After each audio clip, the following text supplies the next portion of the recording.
Assalamualaikum warahmatullahi wabarakatuh. Pada kesempatan kali ini kami dari kelompok 1 dengan anggota 1 Muhammad Manan, 2 Puguh Priyobowo, 3 Putri Novi Wulandari, 4 Sofia Nur Izati, 5 Nur Erina Octavia, 6 Hidayana Nur S, 7 Khofia Afina N.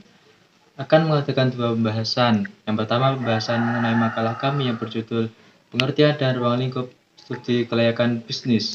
Kemudian pembahasan kedua adalah penelitian dari Jurnal Penelitian Analisis Kelayakan Usaha Studi Kasus pada Petani Bawang Merah Kecamatan Jati Barang Brebes oleh Yusri Anis Faidah dan Riris Sri Harjanti. Oke, langsung saja kita ke pembahasan pertama, yakni tentang makalah kami. Dalam membentuk suatu usaha, kita harus menentukan apakah usaha tersebut layak untuk dijalankan. Hal ini dapat dilakukan dengan cara melakukan studi kelayakan bisnis. Studi kelayakan bisnis merupakan suatu kegiatan yang mempelajari secara mendalam tentang usaha atau bisnis yang dijalankan guna mengetahui apakah bisnis tersebut layak atau tidak layak untuk dijalankan. Studi kelayakan bisnis sangat penting untuk dilakukan baik pada pendirian sebuah usaha ataupun perluasan usaha yang telah ada guna meminimalisir kegagalan maupun kerugian pada suatu usaha yang dijalankan. Persaingan bisnis, situasi pasar yang tidak pasti, serta kendala-kendala yang lainnya menjadi pendukung dalam pelaksanaan studi kelayakan bisnis. Adanya studi kelayakan bisnis sebelum usaha tersebut dijalankan memiliki tujuan agar usaha yang dijalankan tidak akan sia-sia. Selain itu, studi kelayakan bisnis juga bertujuan agar pada saat kita menjalankan sebuah usaha tidak akan terjadi persoalan ataupun masalah di masa yang akan datang.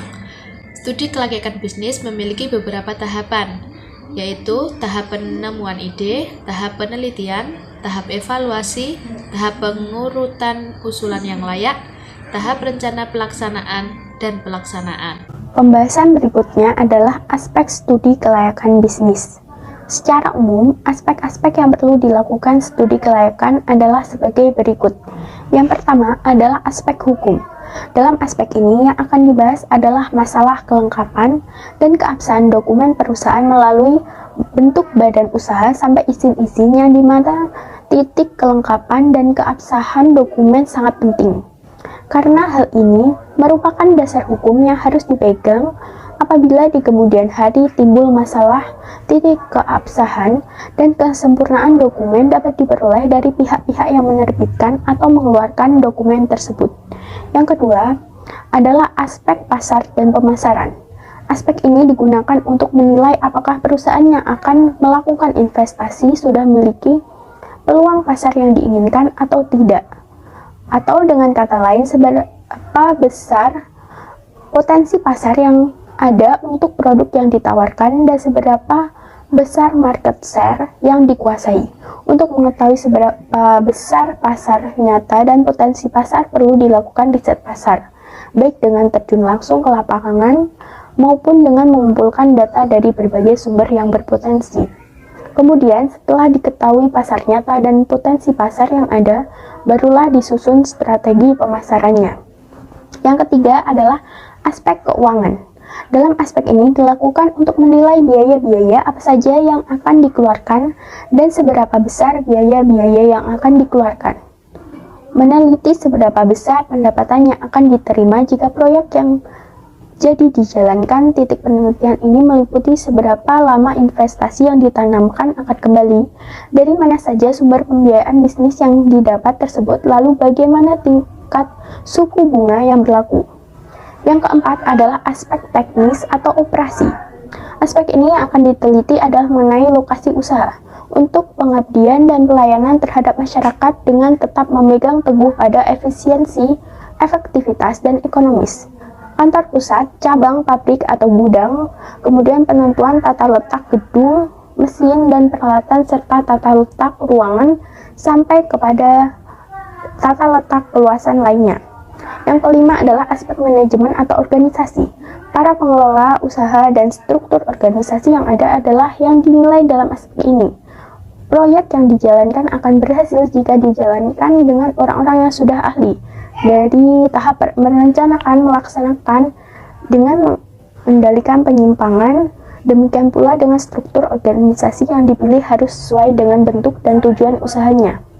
Yang keenam adalah aspek ekonomi sosial. Penelitian dalam aspek ekonomi adalah untuk melihat seberapa besar pengaruh yang timbul ketika proyek ini dijalankan. Pengaruh ini terutama terhadap ekonomi secara luas serta dampak sosialnya terhadap masyarakat keseluruhan. Dampak ekonomi tertentu, peningkatan pendapatan masyarakat baik yang bekerja di pabrik atau masyarakat di luar lokasi pabrik. Demikian pula dengan dampak sosial yang ada seperti terjadinya sarana dan prasarana seperti jalan, jembatan, penerangan, telepon, air, tempat kesehatan, pendidikan, sarana olahraga, dan sarana ibadah. Yang ketujuh adalah aspek dampak lingkungan, yang merupakan analisis yang paling dibutuhkan saat ini, karena setiap proyek yang dijalankan akan sangat besar dampaknya terhadap lingkungan di sekitarnya, baik terhadap darat, air, udara, dan akhirnya akan berdampak terhadap kehidupan manusia, binatang, serta tumbuh-tumbuhan yang ada di sekitarnya. Materi selanjutnya yaitu tujuan dari studi kelayakan bisnis.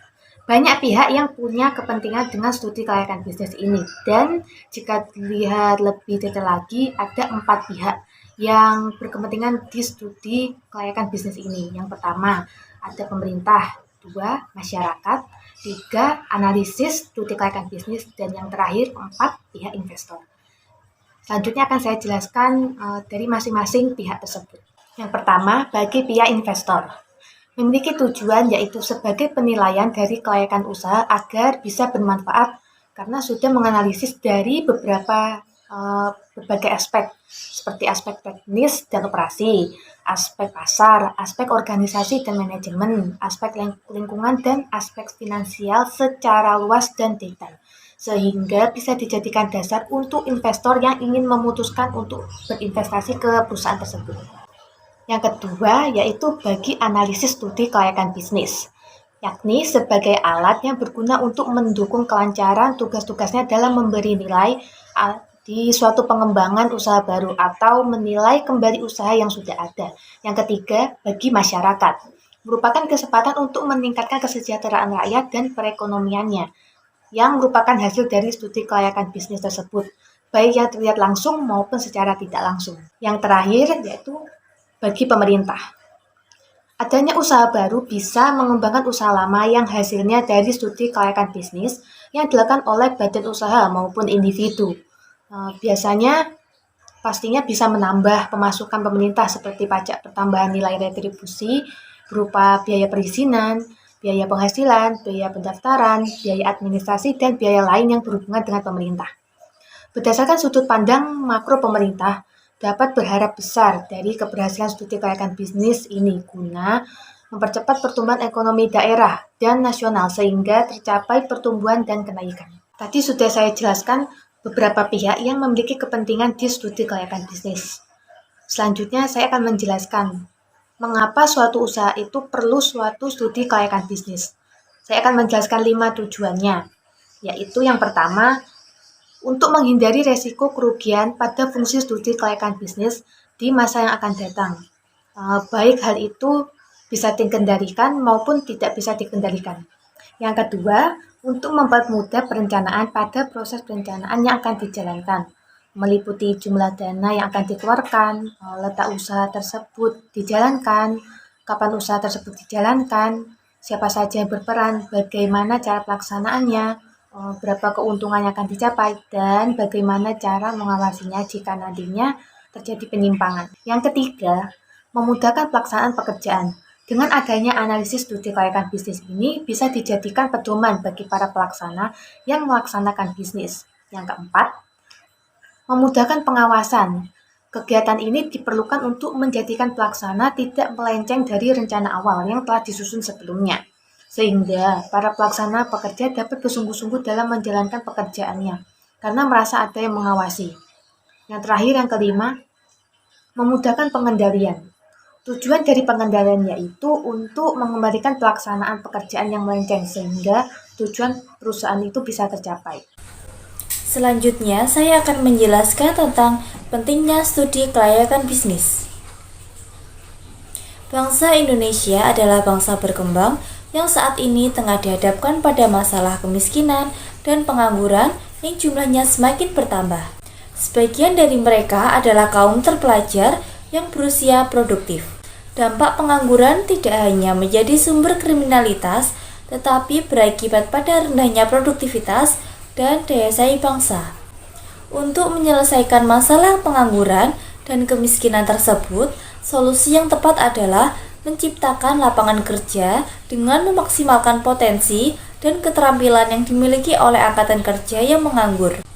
Penciptaan lebih banyak kesempatan kerja akan memiliki kontribusi besar terhadap produktivitas bangsa, khususnya untuk memberantas kemiskinan dan memecahkan masalah sosial, keputusasaan, dan frustasi. Siapa yang menciptakan lapangan kerja? Jawabannya adalah entrepreneur atau wirausaha. Karena apa? Keberadaan entrepreneur yang bersifat mutlak karena sangat berperan penting dan strategis dalam pemenuhan kebutuhan rakyat, bangsa, dan negara. Entrepreneur seperti inilah yang diharapkan, bukan sekedar berdagang, tetapi memberikan manfaat lebih pada masyarakat, termasuk pelanggan, bangsa, dan negara.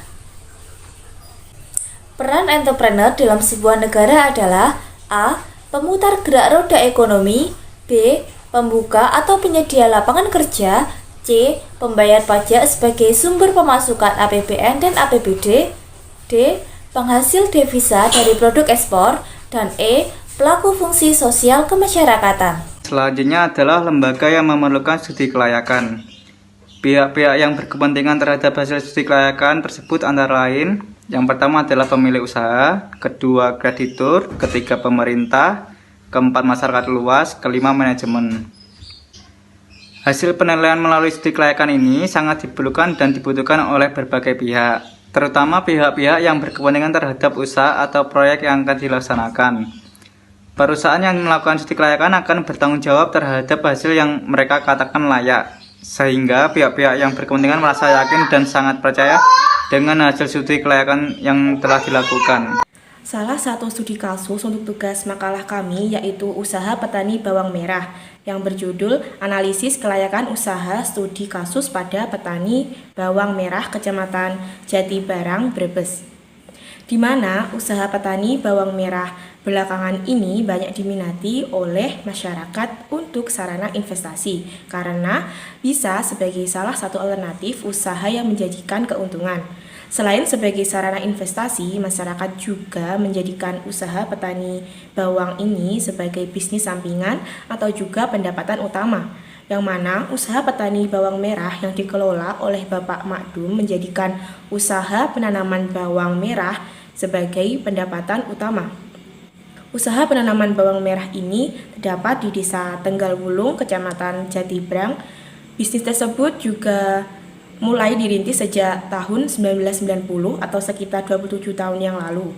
Pada pihak investor, pemerintah, perbankan maupun pihak petani bawang itu sendiri, penting untuk mengetahui apakah usaha tersebut layak untuk tidak dikembangkan atau berinvestasi pada bisnis petani bawang. Oke, lanjut pada aspek-aspek studi kelayakan bisnis pada petani bawang merah Bapak Makdum.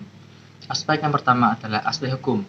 Bisa dilihat dalam aspek hukum, pendirian usaha petani bawang merah Bapak Makdum masih tergolong dalam usaha perorangan. Beliau menuturkan bahwasanya beliau belum memiliki badan usaha hukum yang jelas menurut perundang-undangan.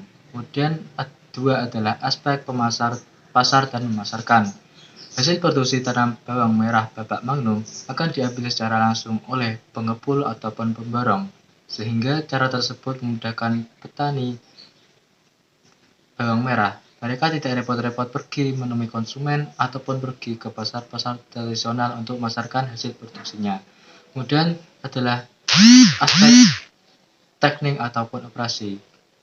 Lokasi usaha tanam bawang merah Bapak Makdum terletak di Desa Tegal Wulung, Kecamatan Jatibarang, Kabupaten Brebes. Lokasi tersebut sangat strategis, mudah dijangkau oleh transportasi dan mudah mendapatkan bahan baku untuk pendirian usaha tersebut. Kemudian adalah aspek manajemen organisasi.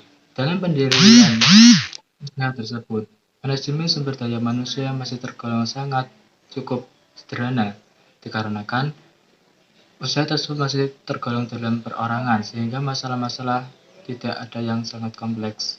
Kemudian aspek ekonomi sosial. Dalam aspek ekonomi dan sosial, pendirian usaha tanam bawang merah Bapak Magnum menghasilkan dampak positif dalam segi ekonomi, seperti meningkatkannya pendapatan rumah tangga dan meningkatkan pendapatan pekerja. Sedangkan dampak positif dalam segi sosial menciptakan lapangan pekerjaan baru dan terbukanya lapangan pekerjaan baru. Kemudian aspek dampak lingkungan. Dalam usaha tanam bawang merah Bapak Magnum menghasilkan limbah, yaitu berupa limbah kotoran bawang.